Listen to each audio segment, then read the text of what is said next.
What's up, everybody, and welcome to BioS3 Raw TV. Another day today with story time.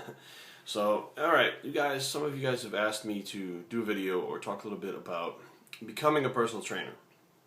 Now, nowadays, any Tom, Dick, and Harry can become a personal trainer. There are actually certifications where you can go online, pay like $30, answer 2 questions, one of which is like, do you like personal training? Do you think it's important to train? Yes, yes. Boom, you passed. Here's your certificate. You print it out. You're now a certified personal trainer. Now, that doesn't mean that you know shit. It just means that you paid a couple bucks to get a piece of paper. Now, some certifications are better than others. I do like the ISSA, NASM, National Strength Conditioning. These are national and international certifications that will cost you about $600 or $700 to get. You got to get the materials ahead of time and study it, and then go to one of their on-site locations to take the test. Now, how did I become a personal trainer? Okay, well, let's back up for a second. Why should you become a personal trainer? If you think you're going to make a ton of money at it, well, you could make as much as a doctor could. You can make up to anywhere from $80 to $100 per session per hour. And if you're working 40 hours a week, that's a lot of money. But most trainers don't work 40 hours a week. It's hard to get that many clients packed in. So you're working like anywhere from 10 to, maybe 25 hours a week, which you're still making good money. But if you don't know what you're doing, odds are that you're not going to make that much money. So, let's go to story time. Now let's start the story. I was 17 years old, graduating from high school. I graduated, yes, at a young age, 17. And I decided that I wanted to go to the University of Honolulu. Well, my parents weren't down with that, so I wanted to go to the next best thing, which was an art school, because I was an art major, to the Art Institute of Fort Lauderdale. So, I decide I'm going there, I'm getting everything set. Right before I go to the Art Institute, I go to see a movie with my kind of ex-girlfriend. We dated through high school and I was leaving, so this is the last time we were going to see each other. And she wanted to go to the movies to see this movie called The Program. Now, it's a football movie with James Conner, and any of you guys who've seen it that are into bodybuilding know who Latimer is. Latimer was played by Andrew Bernarski. I saw this guy and how big and freaky he was. And I got so obsessed with, dude, I want to be like that guy. I want to be huge. I want to smash my head through windows. I want to be jacked. So the whole time I'm in art school, I am at the gym, I'm training, I'm not going to school, although I'm getting good grades, I'm getting my work done, I'm not in school. So I decided that art school and becoming an advertising design major was not for me.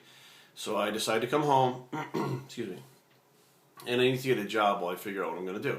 Well, I wound up working at a gas station, a Shell gas station on the graveyard shift, like 11 o'clock to 7 in the morning. Well, that fucking sucked. So at that point I figured, what am I going to do for a career? What am I going to do for a job? I'm 17. I turned 18 at that point. I got to figure out what I'm going to do. So since I wanted to be in the gym all the time anyways, and some of you do too, I figured be in the gym, be a trainer, make money. Okay, well, how much can you make being a trainer? And then at the time, like 1994, it was, like 30 grand a year was average. Not bad for an 18-year-old kid, right? Cool. So I approached the guy that owned my gym, Al Thurston. He had ISSA certifications on site at Gold's Gym. So I got the materials, took the test, passed the test, and became the ISSA certified personal trainer. Now, how do you wind up getting clients? Well, at 18 years old, nobody wants to listen to you.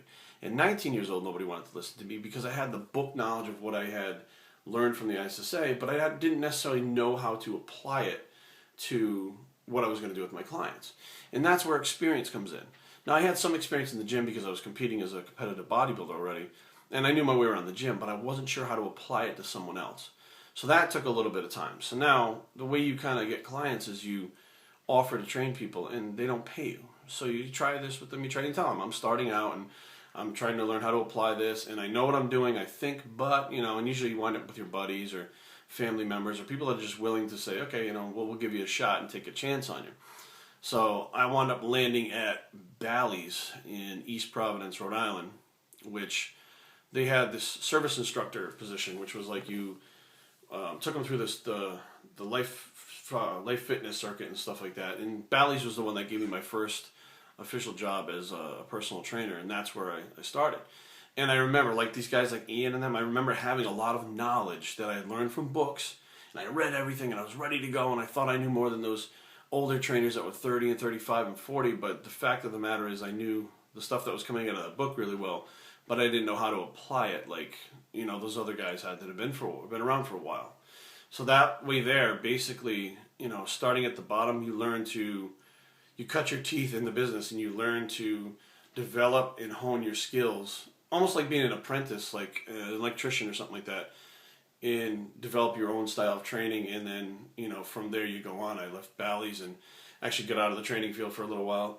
Went into the security field as a bouncer, a club bouncer, private police I did for a little while, until I eventually came full circle and now had all this knowledge and in-gym practical experience, which when I went to reapply it, I wanted to go back into the training field. Now it was a little different. I was older, I had more practical experience, I knew how to apply the principles, and that's when things really started to take off. And when I moved from Rhode Island to DC and went back to work for Gold's Gym again, it wasn't long before I was running the biggest Gold's Gym on the East Coast money-wise in Maryland, and being the head of the training department, and still having my clients during the days too, until I decided to go off on my own, which was always a scary thing because you're not guaranteed any clients at that point. So that's how you do it, guys. You go online, you find a specific test like the ISSA or the NASM, you take the test, you get the materials, you study the stuff, and you make a decision there, and at that point that you're going to be the best trainer that you can be. You're not just going to read a book. You're going to read a book. You're going to apply it to yourself over and over again until you learn how it works. And once you learn these things, that's when you can apply them and be a successful trainer. But always, fellas and ladies, always care about your clients and give them the best customer service you can, because it's not just about whether you can whip them in shape.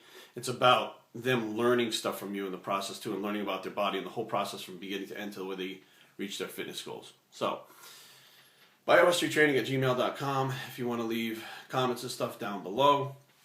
The blog is www.bios3training.com. Thank you for listening to Story Time, and we're out.